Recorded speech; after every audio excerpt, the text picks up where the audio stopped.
Hey there guys, Jason here, and today I'm going to be talking about Waq Waq by Ryu Fujisaki. Originally published by Shueisha between August 2004 and May 2005, it was collected into 4 volumes by Viz Media for its English release between August 2009 and May 2010.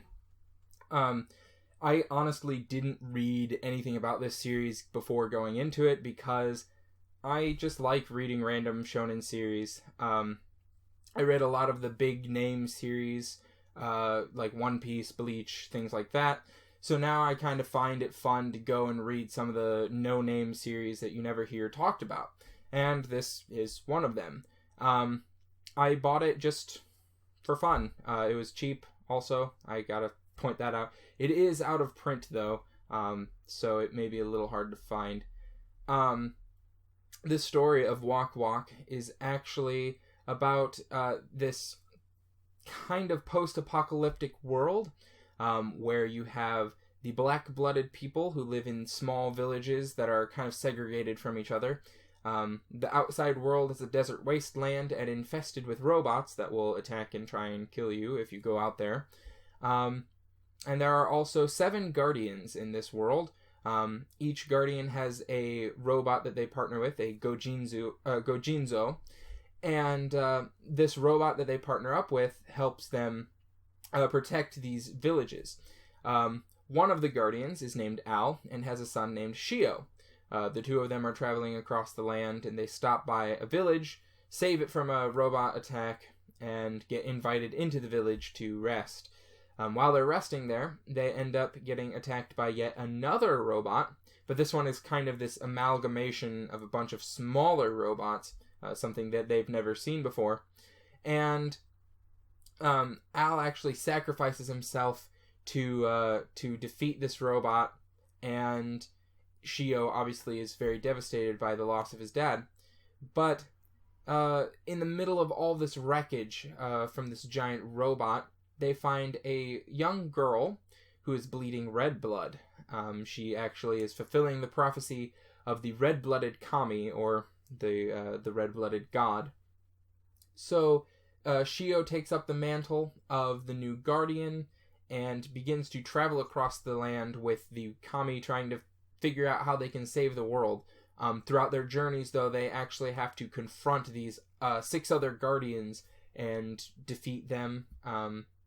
I guess, yeah, that's how you'd say it. It's a little strange. I like the premise, but overall it's nothing super spectacular, really. I don't know. It's a short series. It's only 34 chapters long, so, I mean, there's not much that you can really do with that. Yeah, this author, though, Ryu Fujisaki, he actually was the author of Hoshin Engi, which had a decent run. I'm not sure how many chapters, but it had 23 volumes published in English, so it must have been fairly successful. But this one, there's not really much to it. I will admit, the first 30 or so chapters were actually very well paced and felt natural. They felt like a good natural progression, but the last 4 chapters, very rushed, just didn't really work, and kind of felt it was a little meh, I guess. But, you know, if you're a big fan of Shonen Jump, maybe check this out. It's not bad. I won't go that far and say that this is bad and you shouldn't check it out. But you're probably only going to enjoy this if you're a Shonen Jump fan or a Ryu Fujisaki fan. The art, though, is a little rough. It's a little hard. The proportions of the characters are a little odd, and the action sometimes gets muddied because there's just so much going on. You can't really tell what's happening because of the art style. But, you know, I mean, reading 34 chapters of an author's works, I don't know if I should say that his art style is bad. Maybe he just couldn't express himself properly in this series. I'm not sure. But I'm definitely a little more hesitant now to check out Hoshin Engi after reading this.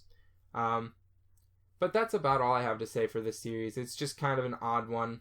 It had some really funny moments to it. They were few and far between, but it wasn't bad. It just wasn't the best. Let me know down in the comments, though, whether you've read this series or any other short-run shonen series. And maybe if you've read Hoshin Engi, let me know whether or not I should actually go ahead and check that out and see if it's worth my time. That's about all I have for today, so thank you guys for watching, and I'll see you next time.